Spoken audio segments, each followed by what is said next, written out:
Thomas, the worst possible start, a difficult first half, reaction on the second. Where did you fall short?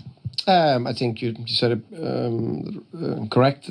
When you are down 2-0 after 6 minutes, then it's a mountain to climb. And when you are in a bad spell, everything seems to go a little bit against you. So the first one is a deflected shot.